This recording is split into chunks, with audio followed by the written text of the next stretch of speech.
Place à la lecture dans Il était une fois un livre. Voir la mer, donc il s'est fait nommer en Bretagne, il était l'instituteur de Sars. Avec Nathalie Ramage sur Fréquence 8. Bonjour à tous.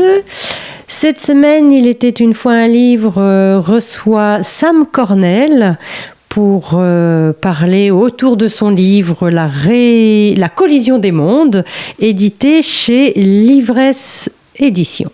Bonjour Sam Cornell. Bonjour à tous. Donc depuis le début de la semaine, c'est vrai que je dis qu'on parle autour de votre livre parce que de toute façon on ne peut pas, même votre livre qui fait 680 pages, on ne peut pas dévoiler, on ne risque pas de dévoiler le fin mot de l'intrigue. Et c'est surtout vous évoquez tellement de périodes historiques, de personnages historiques, qu'on peut venir à votre livre même si on n'est pas forcément lecteur de fantastique à la base. Tout à fait. Si on aime l'histoire, on y trouvera son compte. Si on aime l'intrigue, on y trouvera aussi son compte. Et lors des différentes périodes historiques que l'on traverse avec votre livre, il y a un siècle que je trouve très intéressant, c'est le XVIe siècle.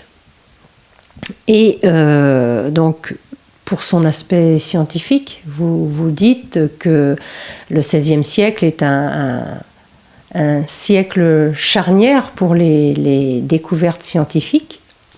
Et il y a une phrase que j'ai beaucoup aimée, parce qu'il y a quand même cette opposition science-religion qu'on retrouve de tout temps, mais au XVIe aussi. Et notamment, alors peut-être c'était une des raisons, les maths étaient suspectées de diablerie, vous nous dites, parce que les chiffres étaient arabes.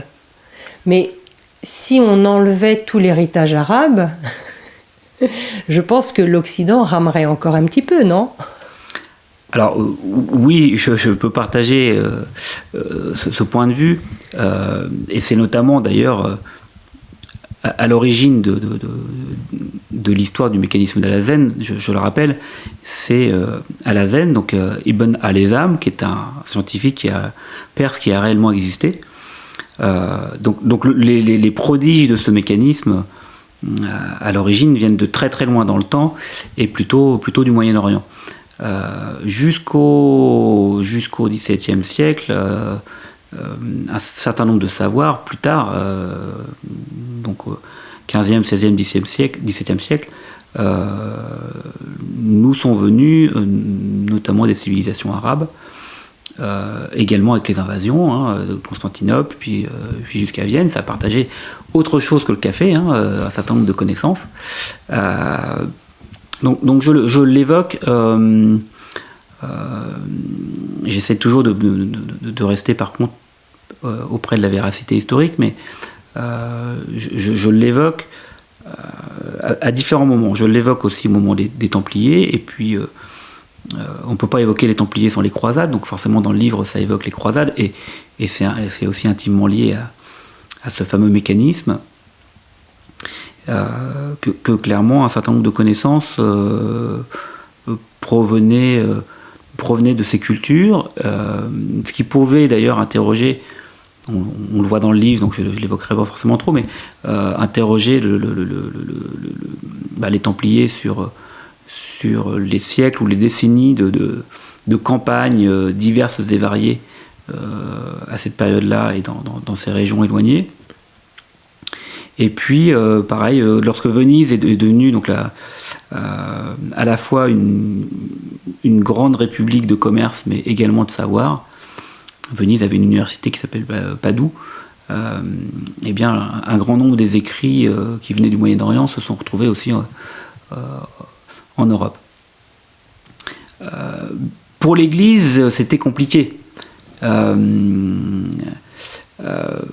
C'était compliqué de voir que, alors l'Église très très très centrique à cette époque-là, j'espère que c'est différent aujourd'hui, mais très centrique, très géocentrique, la Terre est au centre du monde, très centrique autour de l'Italie enfin l'Italie n'était pas unie à l'époque, mais entre l'Italie et la France, voilà, c'était ce qu'on appelait l'Occident,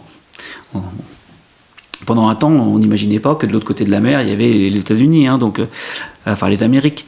Donc c'était très centré. Donc que quelque chose ait un savoir supérieur qui venait de l'Est, c'était un peu embarrassant. Voilà. Et comme, bien évidemment, il y a eu après beaucoup de conflits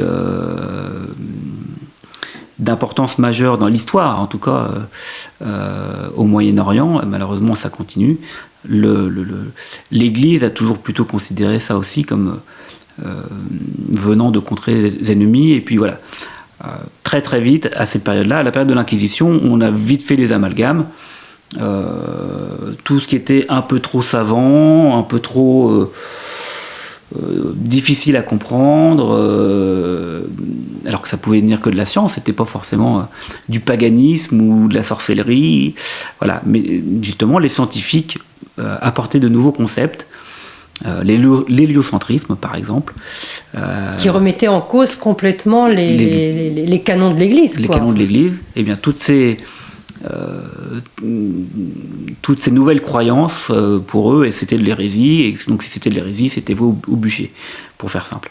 Les chiffres étant des symboles arabes, comme le pentagramme était un symbole qui vient des Grecs à la base, c'est relié au nombre d'heures, et donc il y a beaucoup de cercles ésotériques qui se fondent sur le nombre ou tout un tas de choses qui associent des vertus au nombre d'heures et donc des vertus à certains symboles géométriques.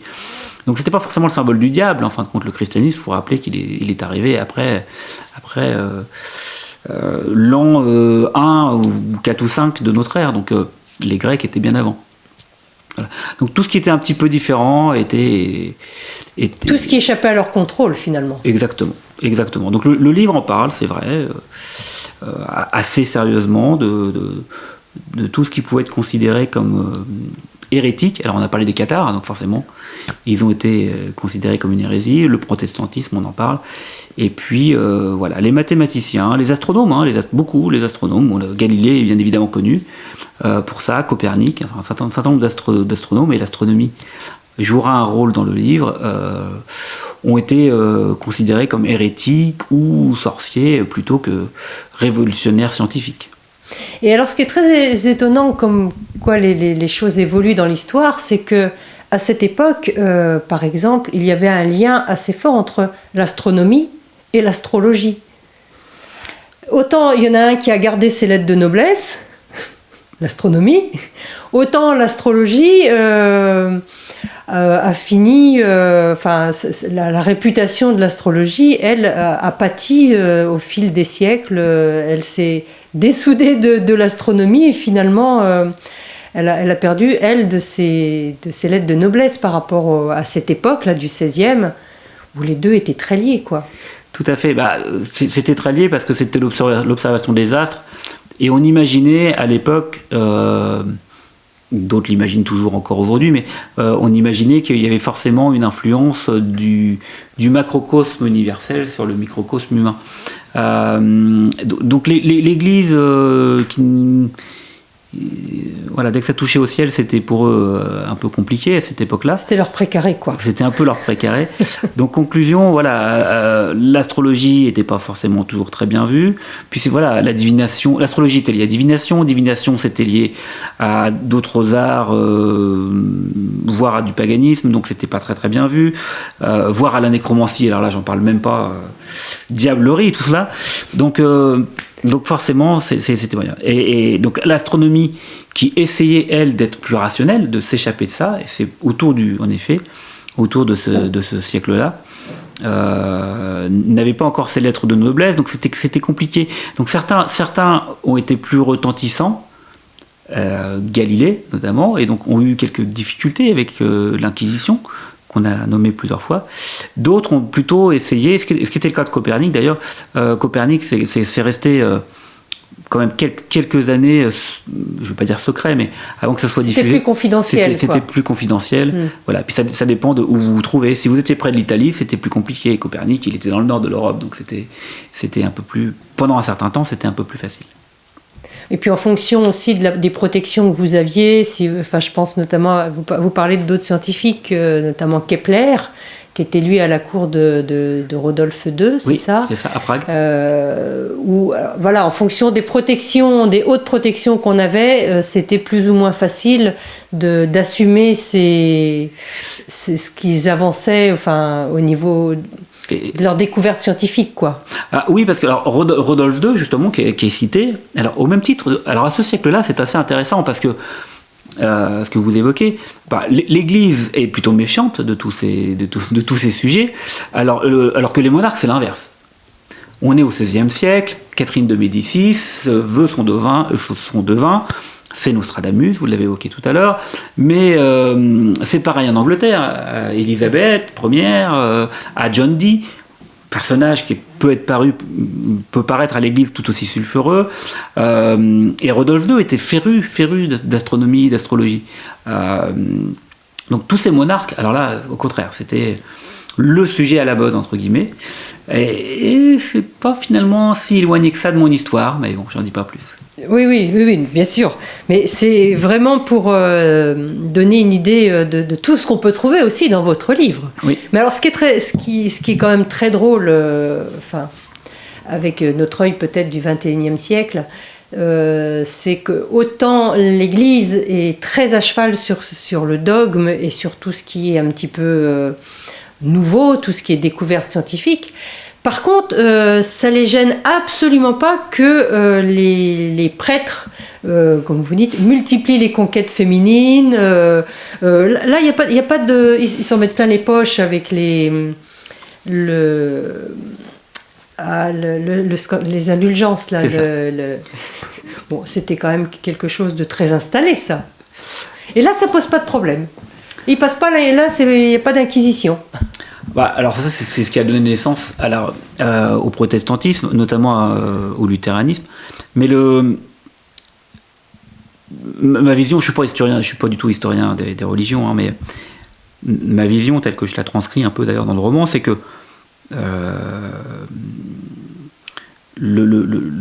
les hérésies existaient avant le protestantisme, et le protestantisme a été jugé hérétique, et puis il y a eu d'autres mouvements après. Et conclusion, tous ces mouvements-là étaient juste des mouvements réformateurs. Les Vaudois étaient des réformateurs, ils ont été massacrés dans le sud de la France, dans le sud-est de la France. Les Cathares étaient des réformateurs, au même titre que les protestants. En fin de compte, et c'est grâce à Gutenberg, derrière, et l'impression de la Bible et la diffusion de la Bible, et puis du savoir, et de la lecture aussi, du savoir, qui était encore très très peu diffusé, mais il y avait de plus en plus de gens qui savaient lire, de se rendre compte qu'il y avait un écart entre le comportement de certains ecclésiastes comparé à ce que disait la Bible. Donc, et c'est ça qui a amené à se dire, est-ce qu'on ne pourrait pas plutôt changer 2-3 choses dans le dogme et faire ça différemment. C'était pas, de mon point de vue, je dis bien que je ne suis pas un historien des religions, c'était pas de mon point de vue une opposition franche. Tous ces mouvements-là n'étaient pas là justement pour abattre l'Église. Non, c'était juste dogmatique. Pour apporter des corrections. C'était pour apporter des corrections. Oui. Ça n'a pas été très bien vu, ils en ont un peu pâti. Voilà. Un petit peu. Il y a quand même eu la Saint-Barthélemy. Alors, vous évoquez la Saint-Barthélemy, mais vous évoquez une autre Saint-Barthélemy, alors qui ne s'appelle pas Saint-Barthélemy, bien évidemment, en Allemagne, qui est là beaucoup moins connue, et qui est un massacre aussi. Magdebourg. C'est Magdebourg. Et là, bien évidemment, on reconnaît l'auteur qui veut encore prendre à contre-pied le lecteur pour leur dire oui, la Saint-Barthélemy, mais ça s'est passé aussi ailleurs, et enfin, au moins pour les Français, ça a été un massacre beaucoup moins connu, quoi. Alors c'est intéressant parce que c'est un des sujets que je cherche à aborder, qui est de se dire que l'homme retient peu les leçons de l'histoire. Et à un moment donné, il y a un passage où j'évoque aussi que, dans le même endroit, qu'on apprend toujours l'histoire des vainqueurs. Et c'est très très lié le fameux roman français, etc. J'évoque un peu ce point-là parce que on a une version de l'histoire, et en plus on l'apprend de plus en plus décousue aujourd'hui à l'école. Je suis d'une génération où il y avait encore quand même une espèce de fil rouge, les choses se suivaient réellement. Mais on a la version de l'histoire des vainqueurs, et on oublie vite que c'est très très édulcoré. La Saint-Barthélemy, par exemple, voilà, on retient la Saint-Barthélemy, donc c'est au mois d'août, une journée, bon, ça n'a pas été très bien, il y a eu quelques massacres quand même, voilà. Alors quelques massacres, déjà, c'est quand même quelques milliers de personnes, et puis surtout, on oublie que ça a duré pendant des mois, et que ça a été général, et que c'était limite d'État. Voilà, je ne vais pas rentrer plus dans la polémique, mais l'histoire réduit la Saint-Barthélemy à une date. Et forcément, comme ce sont des sujets qui sont très sensibles dans la société française, et le roman français présente plutôt les bonnes choses. Mais c'est surtout que ça n'est pas arrivé qu'en France, c'est universel. Enfin, les problèmes du monde sont universels.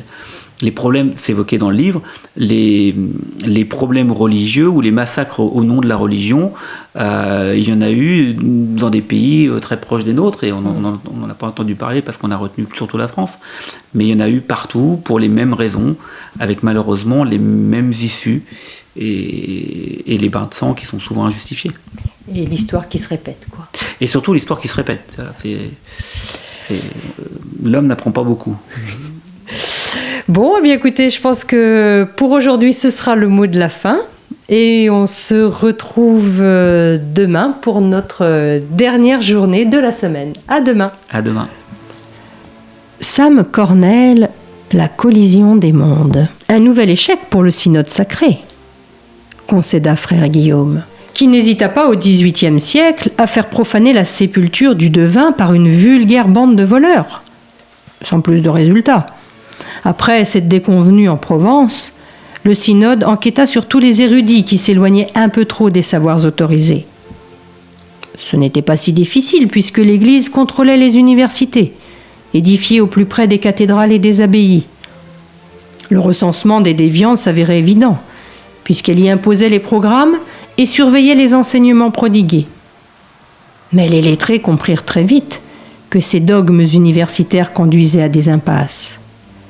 Car si, jusqu'alors, les croyances bibliques suffirent à répondre aux questions des fidèles, les découvertes de la Renaissance bouleversaient cet ordre établi.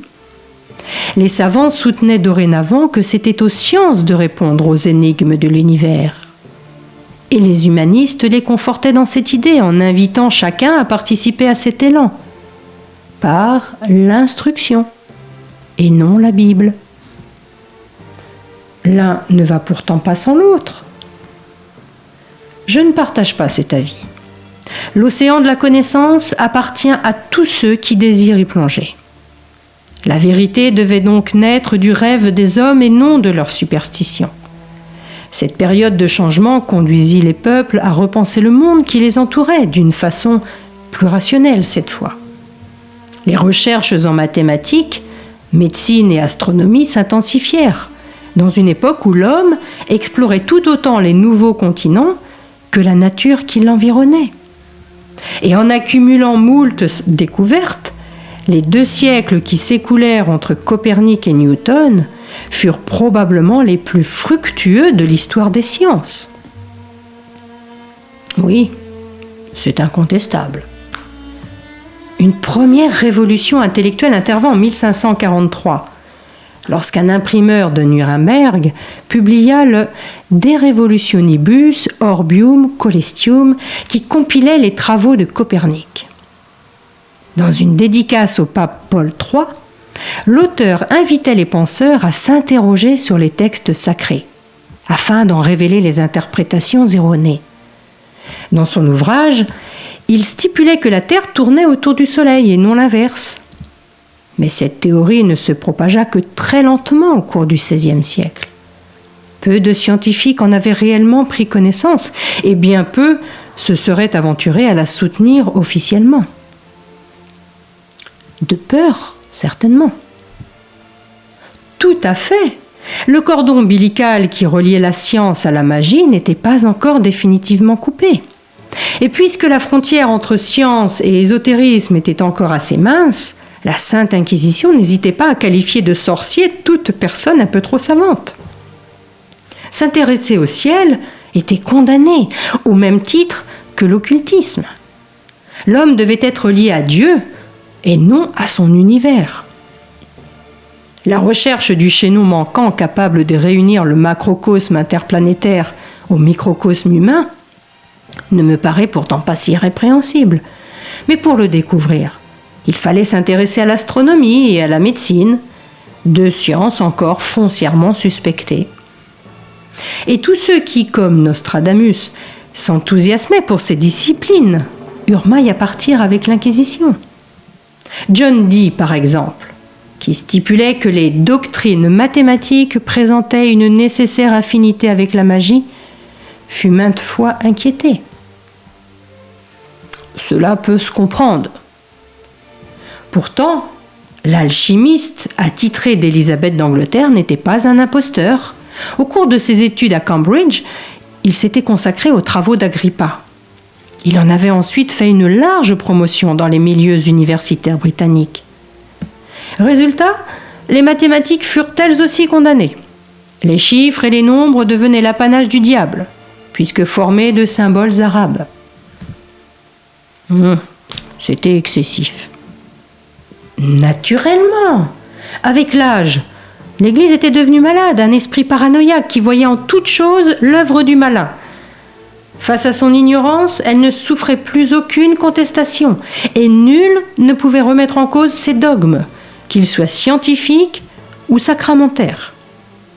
La science devenait maudite, et les savants sorciers. Ils pâtissaient de cet aveuglement qui fit aussi des protestants les nouveaux hérétiques. Place à la lecture dans Il était une fois un livre. Voir la mer, donc il s'est fait nommer en Bretagne, il était l'instituteur de ça. Avec Nathalie Ramage sur Fréquence 8.